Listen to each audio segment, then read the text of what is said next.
To me, my X-Men.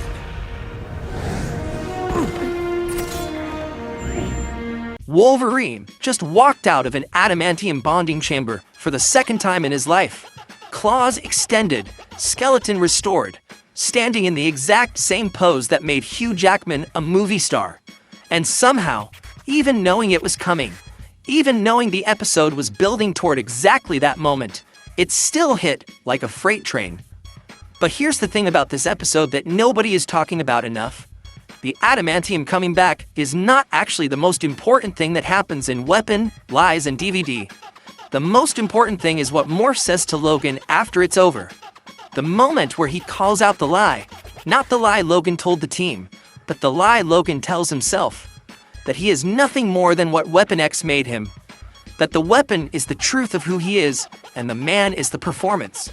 That moment, quiet and devastating in the middle of an episode full of alien parasites, and Omega Red, and brood hybrids, and enough Easter eggs to fill a comic shop, is what the whole hour was actually about.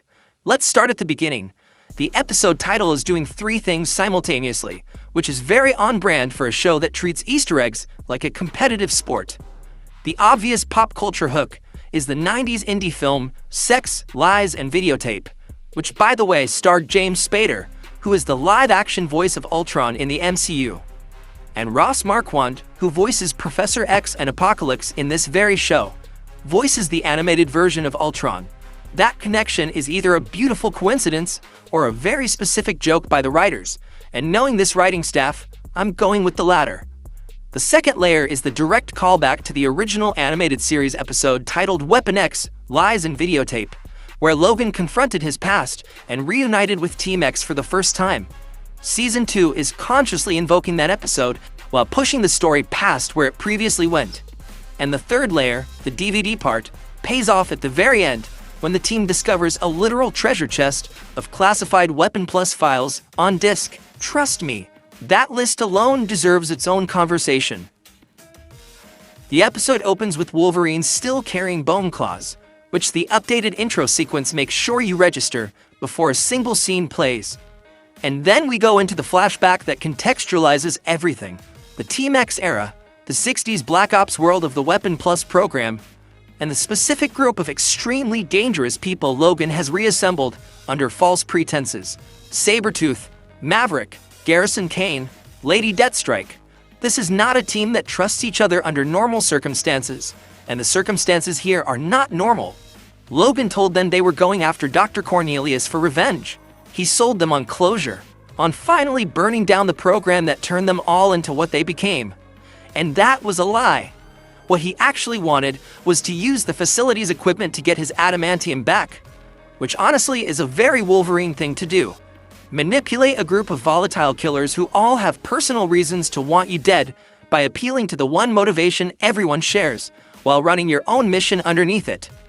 The tension in those scenes is extraordinary, because at least half the room is one bad conversation away from turning on the other half. And Logan knows it. And he is keeping the whole volatile thing together through sheer force of personality and reputation. Garrison Kane and Maverick, if you watch the original animated series, were essentially background characters. They existed in scenes, but said almost nothing. They were window dressing in the Team X flashbacks. This episode finally gives them dialogue, real presence, actual personality, and then kills them. The writers gave them voices specifically, so losing them would land, which is either very mean or very good storytelling, probably both. RIP to two guys who finally got to talk. The shift inside the Weapon X facility is where the episode completely changes genre without warning. You go in expecting a Black Ops infiltration story, and you walk out of a John Carpenter film. Because what the Weapon Plus scientists were doing in that base was not run-of-the-mill super soldier experimentation. They got their hands on a brood queen, and then, because scientists in Marvel stories have a long and distinguished tradition of making decisions that are obviously going to destroy everyone, they tried to create controllable brood hybrid super soldiers using the alien hive mind biology. The brood, for anyone who needs context, are one of the most genuinely horrifying species in the entire Marvel universe.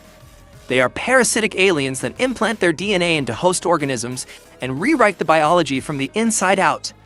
They are used when this franchise wants to go dark, to go very dark. And the isolated snowy facility, the paranoia about who might already be infected, the alien transformation happening from within, this is the thing. Directly, deliberately, the episode is channeling the thing. The homage is wearing itself openly, and it works, because the tonal shift earns it. You feel the horror land in the exact moment the team realizes what they've walked into. Dr. Cornelius injecting himself with the serum and delivering a villain monologue before transforming into a full brood monster is the kind of scene that would have traumatized me as a kid, watching the original animated series, in the best way. The show has always known how to use body horror in service of character, and a scientist who built his legacy on the violation of other people's bodies, becoming subject to the most extreme version of that violation, has a dark poetry to it. Now let's talk about Morph. Because this episode used him harder than almost any previous episode, and every transformation was earning something narratively.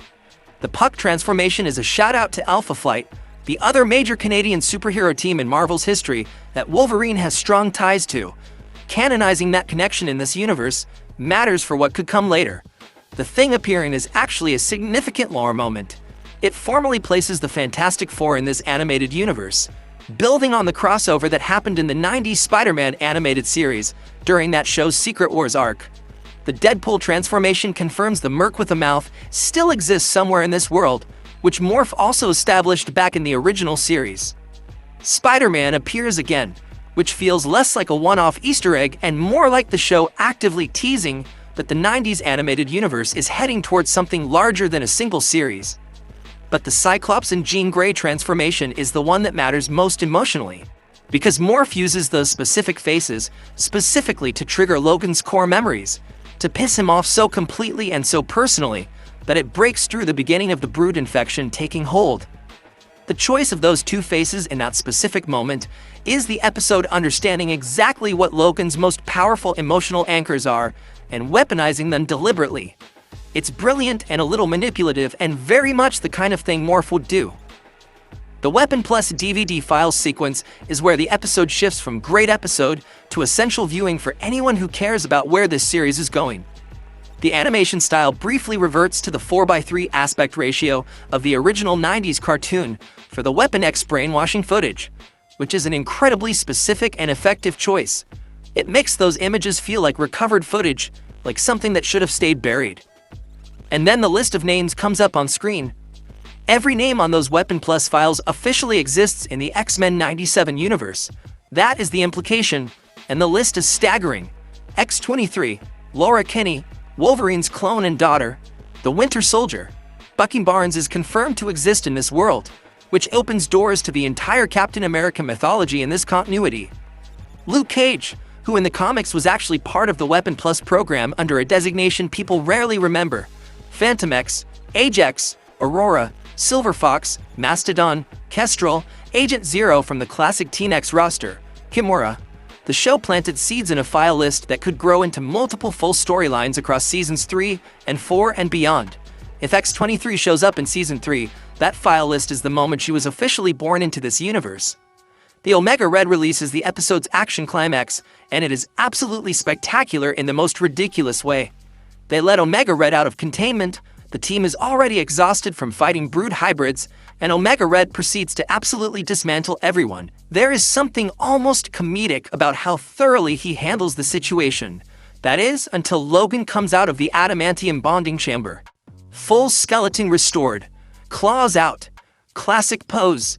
The camera lingers on it long enough to let the 90s-era fan service wash over you completely, and you just let it happen because it earned every second of that moment. The adamantium process burning the brood infection out of his system is exactly the kind of Marvel logic that makes no scientific sense and perfect narrative sense simultaneously.